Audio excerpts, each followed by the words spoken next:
Bonjour et bienvenue dans les 4V, Madame la Présidente de l'Assemblée nationale. Tout à l'heure à 14 h, on va se taire dans les écoles, dans les collèges, les lycées de France. 1 minute de silence, un temps de recueillement en mémoire du professeur de français assassiné vendredi à Arras. Il s'appelait Dominique Bernard. Depuis plusieurs jours, on est tous partagés entre émotion, consternation, colère, sidération. Et vous, qu'est-ce que vous vous dites? Quel est le sentiment qui l'emporte chez vous? Beaucoup de tristesse et de colère. C'est assez mêlé parce que c'est un jour particulier aussi aujourd'hui et il faut le rappeler, c'est le jour anniversaire de la mort de Samuel Paty qui nous avait tous saisis d'effroi. Et ce que l'on ne voulait pas se voir reproduire, s'est reproduit. Donc il y a beaucoup de tristesse pour les élèves, pour la famille de ce professeur, pour ce professeur évidemment, et de la colère parce que ça s'est reproduit. Alors la tristesse, elle finit par passer avec le temps. La colère, il faut la traiter. Qu'est-ce que la République a raté pour ne plus être capable de protéger ses professeurs et par extension de protéger ses élèves? Vous savez, c'est toujours difficile de réagir à chaud et de se dire, de pointer. Il est très facile de pointer des responsabilités. Moi, je crois et on le dit, et il faut le redire, le risque zéro n'existe pas. Donc il faut tout faire. Il faut tout faire pour lutter contre la radicalisation parce qu'à chaque fois, ce sont des événements qui sont liés à la radicalisation islamiste, malheureusement, et il faut le dire. Et nous luttons pour, mais la difficulté... On lutte, mais est-ce qu'on lutte assez et est-ce qu'on est naïf face à ce danger-là? On n'est pas naïf. On n'est pas naïf. On a pris un certain nombre de mesures depuis que nous sommes aux responsabilités en termes de renforcement de nos services de renseignement, de réorganisation de la lutte antiterroriste. Mais vous savez, moi, j'ai été présidente de ce qu'on appelle la délégation parlementaire au renseignement. Et donc, on a étudié de façon approfondie ces questions de radicalisation et de comment fait-on face. Le problème aujourd'hui, c'est que nous avons affaire à des individus qui sont isolés, qui sont bien souvent déséquilibrés, instables, fortement radicalisés et qui ont des passages à l'acte très rapides, mais qui sont extrêmement difficilement prévisibles. C'est exactement ce qui vient de se passer avec cet individu qui avait été repéré par nos services, mais qui est passé à l'acte brutalement, de façon solitaire. Mais est-ce qu'il aurait dû être sur le territoire français? C'est ça la question. Le cas du terroriste d'Arras, il pose question. Gérald Darmanin a demandé l'expulsion systématique de tout étranger considéré comme dangereux par les services de renseignement. Il a raison et c'est... Sauf qu'aujourd'hui, la loi ne le permet pas. Alors justement, c'est ce qu'il a prévu dans la loi qu'il présente actuellement au Parlement. Dans cette loi, il y a un certain nombre de dispositifs qui justement permettent de lever cette protection quasi absolue qui est réservée à certains étrangers sur notre territoire. Il faut regarder les choses en face. Cette protection absolue qui existe pour les personnes qui sont mariées à des Françaises, qui sont parents d'enfants français, qui sont avec nous depuis extrêmement longtemps, elle existe parce qu'ils sont bien intégrés sur le territoire. Quand nous avons des personnes qui ne sont pas intégrées, qui sont radicalisées, qui vouent une haine farouche à la République, il ne faut pas tergiverser et il faut effectivement pouvoir les éloigner. Et il faut la faire sauter. C'est l'objet de la loi présentée par le ministre de l'Intérieur. Et moi, ce que je souhaite, c'est qu'on ne tergiverse pas et qu'on puisse la voter le plus rapidement possible. Ça veut dire quoi? Parce que là, le texte arrive au Sénat le 6 novembre. Tout à fait. L'examen va durer quoi? Une dizaine de jours là-bas, on imagine? Exactement, 1 semaine, 10 jours. Et l'Assemblée, c'est prévu, on nous dit, début de l'année prochaine? Moi, ce que je souhaite, c'est que ce texte soit examiné à l'Assemblée dès le mois de décembre pour que l'on puisse avoir un texte, si nous parvenons à un accord avec nos collègues sénateurs, ce que je ne doute pas compte tenu des circonstances, un texte qui serait voté définitivement avant la fin de l'année. Donc il faut que ça soit début décembre, c'est ça? Il faut que ça soit début décembre. On trouve toujours de la place, il y a de la place et on en fera. Je crois qu'aujourd'hui, il faut que l'on fasse bloc et que l'on soit extrêmement ferme et que tout le monde sache que la fermeté, elle est de notre côté, que nous ne tergiverserons pas et qu'il n'y a pas de place sur notre territoire pour les personnes qui vouent une haine de la République. Vous êtes avocate de formation. Est-ce qu'il faut changer la loi avec les fichiers S? On sait que les fichiers S permettent de voir les personnes qui sont radicalisées, mais c'est un fichier de renseignement. Ce ne sont pas forcément des gens... Ça peut être des personnes qui n'ont jamais rien eu à voir avec la justice. Est-ce qu'il faut changer la loi? Est-ce qu'il faut se dire, quand on est fichier S, qu'on est étranger, on peut vous mettre dehors? Alors en fait, en général, les fichiers S étrangers radicalisés sont tous systématiquement dans un autre fichier qui s'appelle le fichier le FSPRT, qui est un fichier qui renseigne justement les personnes qui sont radicalisées. Les fiches S, c'est un outil, comme vous l'avez très bien dit, de renseignement qui est extrêmement utile pour nos services. Donc il ne faut pas tout confondre. En revanche, les personnes qui sont au FSPRT, qui sont fichées S et donc qui sont radicalisées et repérées par nos services, il faut évidemment réévaluer chaque situation et à nouveau ne pas avoir la main qui tremble quand elles sont radicalisées, quand elles sont dangereuses pour notre société. Il faut les expulser. Mais il ne faut pas verser dans le systématisme.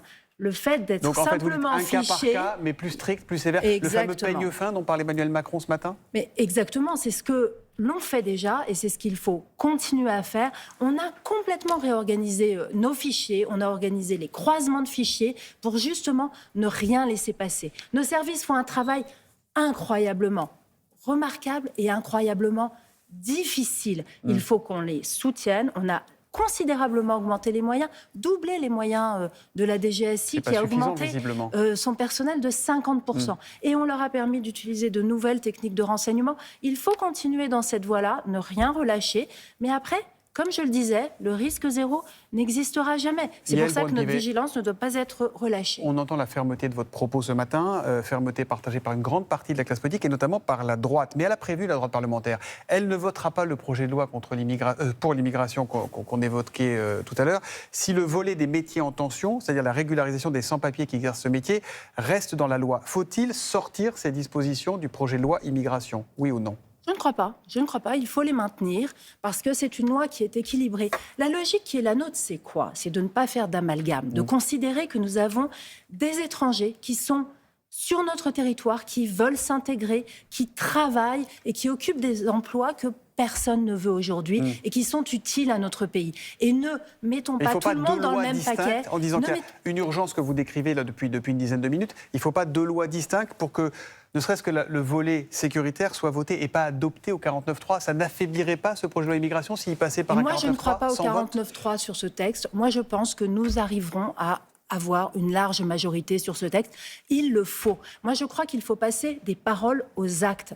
Nous avons un débat parlementaire. Nous avons la capacité, aujourd'hui, par la voie d'amendements. Moi, je vois des commentaires à droite et à gauche. Les parlementaires, les personnes qui parlent aujourd'hui sont parlementaires. Bruno Retailleau est parlementaire au Sénat, qu'il dépose des amendements. Marine Le Pen est parlementaire à l'Assemblée nationale. Éric Ciotti est parlementaire. Ils peuvent déposer des amendements. S'il y a les métiers en tension, on ne votera pas, ni les uns ni les autres. Moi, je crois que ces positions doivent évoluer parce que ce qui est important, c'est de ne pas faire d'amalgame, d'avoir un texte équilibré, en revanche d'être très strict, très ferme sur les voies qui nous sont ouvertes aujourd'hui. Nous avons l'opportunité d'avoir un texte qui serait voté avant la fin de l'année. Parce que j'entends parler d'un référendum sur l'immigration. Mais vous savez, pour ce faire, il faudrait d'abord adopter une révision constitutionnelle pour modifier l'article 11. Et après, organiser un référendum sur l'immigration. Donc ça repousse les échéances à au moins 1 an, 18 mois, voire 2 ans. Nous pouvons agir dans les 2 mois qui viennent. Et moi, je demande à chacun d'être responsable. Gérald Darmanin a eu une phrase assez terrible samedi lors de sa conférence de presse. Il a parlé d'une atmosphère de djihadisme, de passage à l'acte évident depuis les attentats du Hamas en Israël. Quel est votre degré d'inquiétude quant à la capacité de la société française à encaisser tout ça et à ne pas se diviser encore davantage ? On a vu effectivement ça et là des signes qui doivent nous alerter. Maintenant, moi, j'ai confiance dans le peuple français, confiance dans ses valeurs, dans les valeurs qu'il porte, dans ce qui fait que nous faisons société. Et moi, je vois à chaque fois qu'à l'Assemblée nationale, nous créons des moments de rassemblement.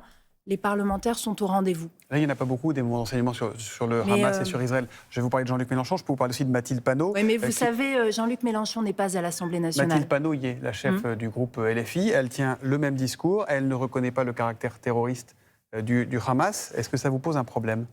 Est-ce qu'elle est hors du pacte républicain, pour reprendre les termes de Jonathan Vous savez, moi, je ne qualifie jamais mes adversaires politiques de la sorte. En revanche, l'attitude qu'ils ont aujourd'hui est indigne et abjecte.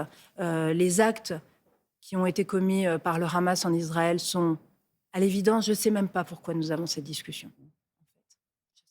Parce que ce sont vos collègues qui la mettent sur la table ? C'est aberrant. C'est aberrant et c'est grave parce que, vous savez, il ne faut pas nier la réalité, il ne faut pas nier le monde qui nous entoure parce qu'en le niant, on y apporte nécessairement de mauvaises réponses. Et c'est ce qu'ils font.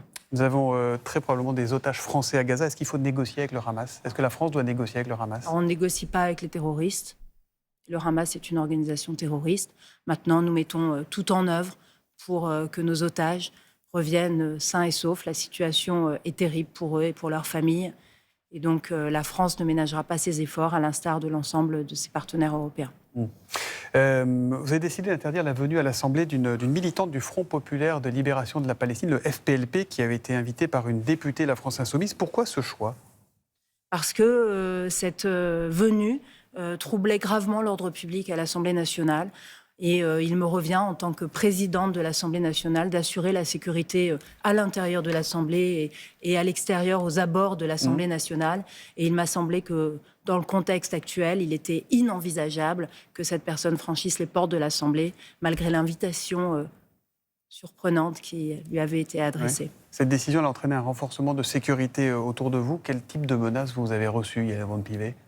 Alors moi, je reçois continuellement des menaces antisémites depuis que je suis élue, et elles se renforcent. J'en ai encore reçu ce vendredi.